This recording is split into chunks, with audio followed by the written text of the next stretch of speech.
দর্শক, এই মুহূর্তে ধানমন্ডির ৩২ নম্বরে আছেন সহকর্মী মুহিবুল্লাহ মুহিব। সরাসরি কথা বলছি তার সাথে। মুহিব, ধানমন্ডি এলাকার পরিস্থিতি আমাদের জানাবেন।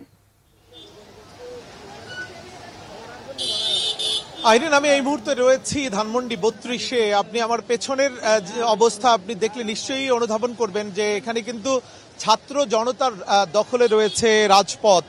যদিও 15ই আগস্ট ঘিরে আওয়ামী লীগ নেতাকর্মীদের কর্মসূচি ছিল যে বঙ্গবন্ধুর প্রতিকৃতিতে তারা শ্রদ্ধা নিবেদন করবে, কিন্তু আসলে ছাত্র জনতার দখলে যেহেতু রাজপথটি রয়েছে, যে কারণেই কোনো নেতাকর্মী কিন্তু এখানে ঢুকতে পারছেন না বা কেউ আসতেও পারছেন না।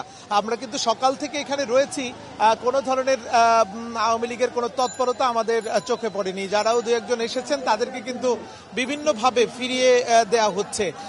এখানের বিক্ষুব্ধ ছাত্র জনতা যেটি বলছেন যে গত 15 বছর ধরে মূলত শাসনের নামে যে শোষণ হয়েছে, শাসনের নামে যে সাধারণ মানুষের উপরে বিভিন্ন রাজনৈতিক দলের উপরে যে অত্যাচার নির্যাতন হয়েছে, সবশেষ ছাত্র আন্দোলনে আইন শৃঙ্খলা বাহিনী দিয়ে নির্বিচারে যে গুলি চালানো হয়েছে এবং যে প্রায় 5 শতাধিক মানুষ যেভাবে হত্যা করা হয়েছে, সেই হত্যার বিচার না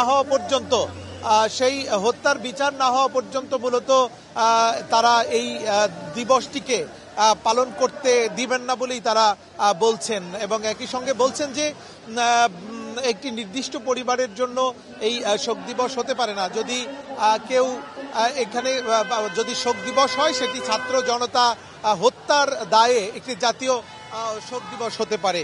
তো এইখানে কিন্তু আমরা মাঝে মাঝেই দেখছি ছোটখাটো সংঘর্ষের ঘটনাও দেখছি।